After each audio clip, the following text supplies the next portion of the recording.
Thank you so much, Mr. President, Mr. Vice President, Mrs. Obama, distinguished guests, which includes everybody. Thank you so much for this wonderful honor to be at the stage again. I was here 16 years ago, and the fact that they've invited me back means that I didn't offend too many people. So that was great. I want to start by reading 4 texts which will put into context what I'm going to say. Proverbs 11:9. With his mouth, the godless destroys his neighbor, but through knowledge the righteous escape. Proverbs 11:12. A man who lacks judgment derides his neighbor, but a man of understanding holds his tongue. Proverbs 11:25. A generous man will prosper. He who refreshes others will himself be refreshed. And 2 Chronicles 7:14. If my people who are called by my name will humble themselves and pray and seek my face and turn from their wicked ways, then will I hear from heaven and will forgive their sins and heal their land.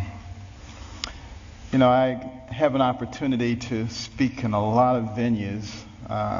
This is my 4th speech this week. And I have an opportunity to talk to a lot of people. And I've been asking people, what concerns you? What are you most concerned about in terms of the spirituality and the direction of our nation and our world? And I've talked to very prominent Democrats, very prominent Republicans. And I was surprised by the uniformity of their answers. And those have informed my comments this morning.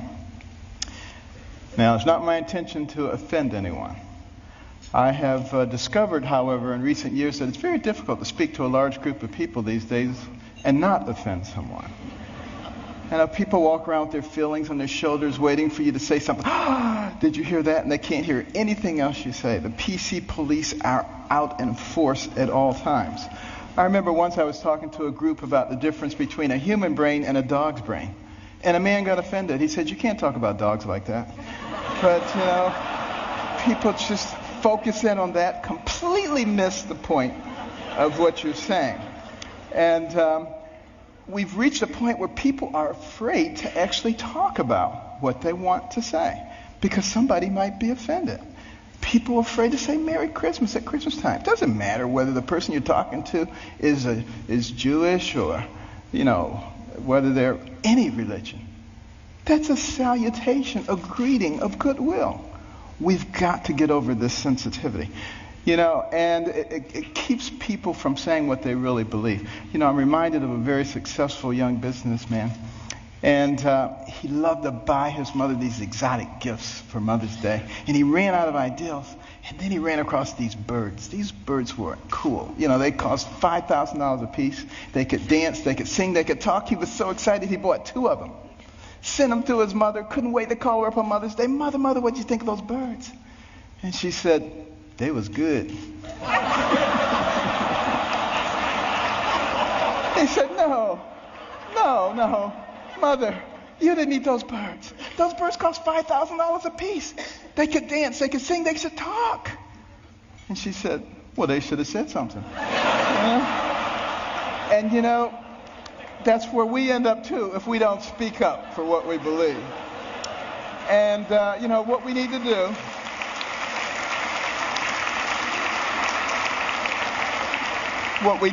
do in this PC world is forget about unanimity of speech and unanimity of thought. And we need to concentrate on being respectful of those people with whom we disagree. And that's when I think we begin to make real progress. And one last thing about political correctness, which I think is a horrible thing, by the way. I'm very, very compassionate, and I'm not ever out to offend anyone. But PC is dangerous. Because you see, this country, one of the founding principles was freedom of thought and freedom of expression. And it muffles people. It puts a muzzle on them. And at the same time, keeps people from discussing important issues while the fabric of their society is being changed. And we cannot fall for that trick. And what we need to do is start talking about things that are important, things that were important in the development of our nation. Well, one of those things was education. I'm very passionate about education because it's made such a big difference in my life. But here we are at a time in the world, the information age, the age of technology. And yet, 30% of people who enter high school in this country do not graduate. 44% of people who start a 4-year college program do not finish it in 4 years. What is that about? Think back to a darker time in our history, 200 years ago when slavery was going on. It was illegal to educate a slave, particularly to teach him to read. Why do you think that was? Because when you educate a man, you liberate a man. And there I was as a youngster, placing myself in the same situation that a horrible institution did, because I wasn't taking advantage of the education. I was a horrible student. Most of my classmates thought I was the stupidest person in the world. They called me dummy. I was the butt of all the jokes. Now, admittedly, it was a bad environment. Single parent home. You know, my mother and father had gotten divorced early on. My mother got married when she was 13. She was one of 24 children. Had a horrible life. Discovered that her husband was a bigamist. Had another family. And she only had a third-grade education. She had to take care of us. Dire poverty. Had a horrible temper, poor self-esteem. All the things that you would think would preclude success. But I had something very important. I had a mother who believed in me. And I had a mother who would never allow herself to be a victim, no matter what happened. Never made excuses, and she never accepted an excuse from us. And if we ever came up with an excuse, she always said, "Do you have a brain?" And if the answer was yes, then she said, then you could have thought your way out of it. It doesn't matter what John or Susan or Mary or anybody else did or said. And it was the most important thing she did for my brother and myself. Because if you don't accept excuses, pretty soon people stop giving them and they start looking for solutions. And that is a critical issue when it comes to success. Well, you know, we did live in dire poverty. And one of the things that I hated was poverty. You know, some people hate spiders, some people hate snakes. I hated poverty. I couldn't stand it. And, but you know, my mother couldn't stand the fact that we were doing poorly in school. And she prayed and she asked God to give her wisdom. What could she do to get her young sons to understand the importance of developing their minds so that they could control their own lives? And you know what? God gave her the wisdom. At least in her opinion. My brother and I didn't think it was that wise. Because it was to turn off the TV. Let us watch only 2 or 3 TV programs during the week, and with all that spare time, read 2 books apiece from the Detroit Public Libraries and submit to her written book reports, which she couldn't read, but we didn't know that. You know? And you know, she put check marks and highlights and stuff. But, you know, I just hated this. And my friends were out having a good time. Her friends would criticize her. They would say, "You can't make boys stay in the house reading books. They'll grow up, they'll hate you." And I would overhear them, and I'd say, "Mother, you know they're right." But she didn't care, you know. But after a while, I actually began to enjoy reading those books. Because we were very poor, but between the covers of those books, I could go anywhere, I could be anybody, I could do anything. I began to read about people of great accomplishment. And as I read those stories, I began to see a connecting thread. I began to see that the person who has the most to do with you and what happens to you in life is you. You make decisions. You decide how much energy you want to put behind that decision. And I came to understand that I had control of my own destiny. And at that point, I didn't hate poverty anymore because I knew it was only temporary. I knew I could change that. It was incredibly liberating for me. It made all the difference. And continue on that theme of education. In 1831, Alexis de Tocqueville came to America to study this country. The Europeans were fascinated. How could a fledgling nation, barely 50 years old, already be competing with them on virtually every level? This was impossible. De Tocqueville was going to sort it out. And he looked at our government, and he was duly impressed by the 3 branches of government. 4 now, because now special interest groups, but it was only 3 back in those days. And, he said, wow, this is really something. And then he said, but let me look at their educational system. And he was blown away. See, that anybody finishing the 2nd grade was completely literate. He could find a mountain man on the outskirts of society. The man could read the newspaper, could have a political discussion, could tell him how the government worked. If you really want to be impressed, take a look at the chapter on education in my latest book, America the Beautiful, which I wrote with my wife. Came out last year. And in that education chapter, you will see questions extracted from a 6th grade exit exam from the 1800s. A test you had to pass to get your 6th grade certificate. I doubt most college graduates today could pass that test. We have dumbed things down to that level. And the reason that is so dangerous is because the people who founded this nation said that our system of government was designed for a well-informed and educated populace. And when they become less informed, they become vulnerable. Think about that. Our system of government, and that's why the education is so vitally important. Now, some people say, you're overblowing it, things aren't that bad. And you're a doctor, a neurosurgeon. Why are you concerned about these things? I've got news for you. 5 doctors signed the Declaration of Independence. Doctors were involved in the framing of the Constitution, the Bill of Rights, a whole bunch of things. It's only been in recent decades that we've extracted ourselves, which I think is a big mistake. We need doctors and we need scientists, engineers. We need all of those people involved in government, not just lawyers. I don't have anything against lawyers, but, here's the thing about lawyers. And I'm sorry, but I got to be truthful, okay? Got to be truthful. What do lawyers learn in law school? To win. By hook or by crook, you got to win. So you got all these Democrat lawyers and you got all these Republican lawyers, and their side wants to win. We need to get rid of that. What we need to start thinking about is how do we solve problems?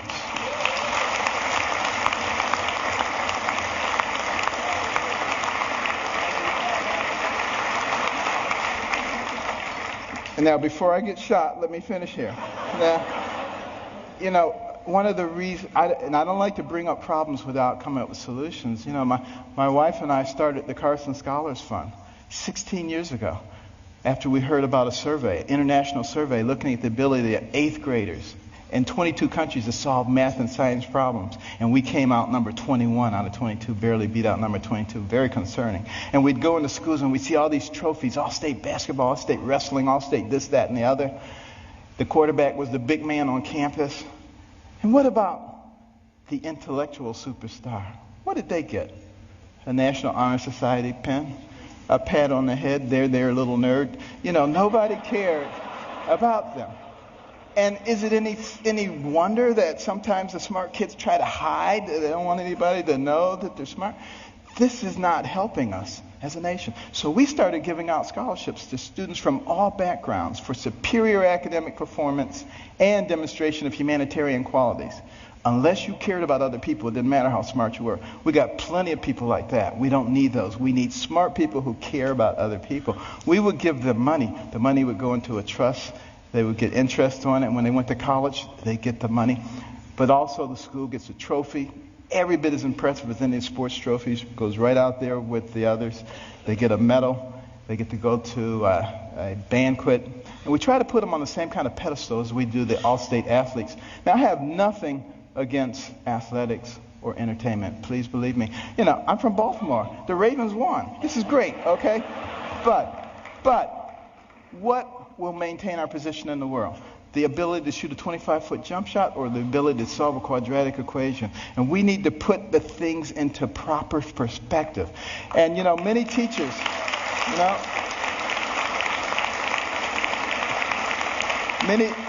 Many teachers have told us when we put a Carson scholar in their classroom, the GPA of the whole class goes up over the next year.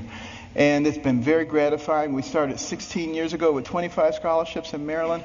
Now we've given out more than 5,000, and we're in all 50 states. But we also put in reading rooms. These are fascinating places that no little kid could possibly pass up. And they get points for the amount of time they spend in their reading, the number of books that they read, and they can trade them in for prizes. In the beginning, they do it for the prizes, but it doesn't take long before their academic performance begins to improve. And we particularly target Title I schools where kids come from homes with no books and they go to schools with no libraries. Those are the ones who drop out. And we need to truncate that process early on because we can't afford to waste any of those young people.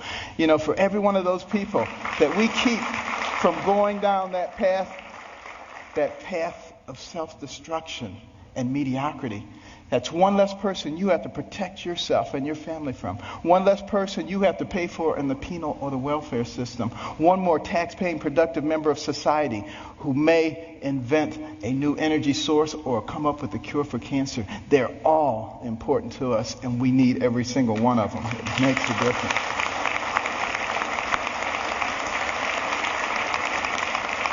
And when you go home tonight, please read about it. Carson Scholars Fund. CarsonScholars.org. But why is it so important that we educate our people? Because we don't want to go down the same pathway as many other pinnacle nations who have preceded us.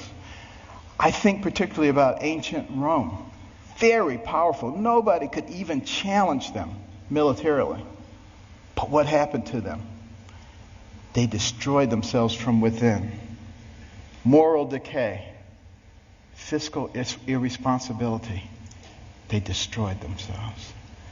And if you don't think that can happen to America, you get out your books and you start reading. But you know, we can fix it. Why can we fix it? Because we're smart. We have some of the most intellectually gifted people leading our nation. All we need to do is remember what our real responsibilities are so we can solve the problems. I think about these problems all the time. And, you know, my role model was Jesus. And he used parables to help people understand things. And one of our big problems right now, and like I said, I'm not politically correct, so I'm sorry. But, you know, our deficit is a big problem. Think about it. And our national debt, $16.5 trillion. You think that's not a lot of money? Tell you what, count one number per second, which you can't even do because once you get to 1,000, it takes you longer than a second. But one number per second. You know how long it would take you to count the 16 trillion? 507,000 years. More than 500,000 years to get there. We have to deal with this. Here's the parable. A family falls on hard times. Dad loses his job or is demoted, gets part-time work. He has 5 children. He comes to the 5 children. He says, we're going to have to reduce your allowance. Well, they're not happy about it, but he said, except for John and Susan. They're special. They get to keep their allowance. In fact, we may give them more. How do you think that's going to go down? Not too well. Same thing happens. Enough said. What about our taxation system? So complex. There is no one who can possibly comply with every jot and tittle of our tax. If I wanted to get you or you, I could get you on a tax issue. That doesn't make any sense. What we need to do is come up with something that's simple. And when I pick up my Bible, you know what I see? I see the fairest individual in the universe, God, and he's given us a system. It's called tithe. Now, we don't necessarily have to do it 10%, but it's principle. He didn't say, if your crops fail, don't give me any tithes. He didn't say, if you have a bumper crop, give me triple tithes. So there must be something inherently fair about proportionality. You make $10 billion, you put in $1 billion. You make $10, you put in $1. Of course, you got to get rid of the loopholes. But now some people say, well, that's not fair because it doesn't hurt the guy who made $10 billion as much as the guy who made 10. Where does it say you have to hurt the guy? He just put $1 billion in the pot. We don't need to hurt him. It's that kind of thinking. It's that kind of thinking that has resulted in 602 banks in the Cayman Islands. That money needs to be back here, building our infrastructure and creating jobs. And we're smart enough to figure out how to do that. We've already started down the path of solving one of the other big problems, healthcare. We need to have good healthcare for everybody. It's the most important thing that a person can have. Money means nothing, titles means nothing when you don't have your health. But we got to figure out efficient ways to do it. We spend a lot of money on healthcare, twice as much per capita as anybody else in the world, and yet not very efficient. What can we do? Here's my solution.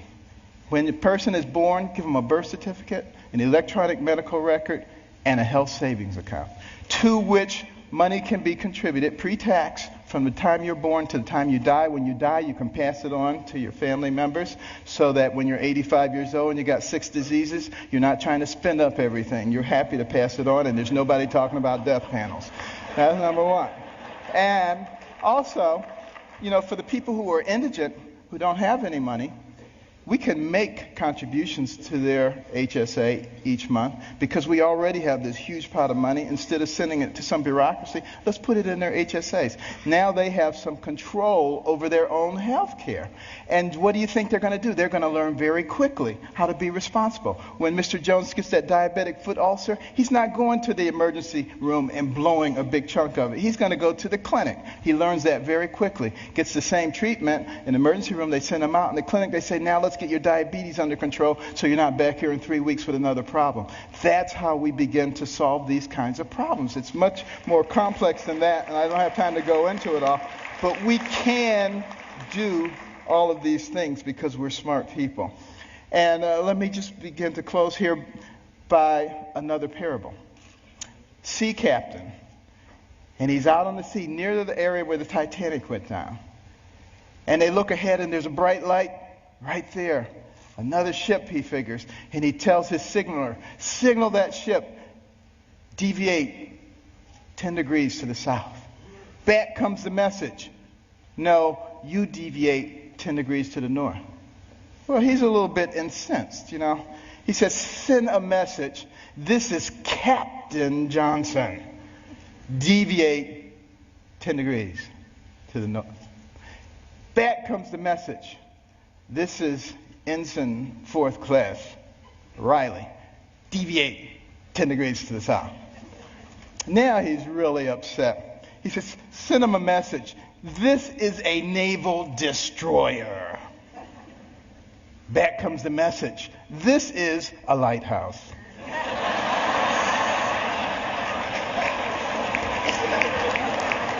Enough said. Now, what about the symbol of our nation? The eagle. The bald eagle. It's an interesting story how we chose that. But a lot of people think we call it the bald eagle because it looks like it has a bald head. That's not the reason. It comes from the Old English word piebald, which means crowned with white. And we just shorten it to bald. Now use that the next time you see somebody who thinks they know everything. You get them on that one.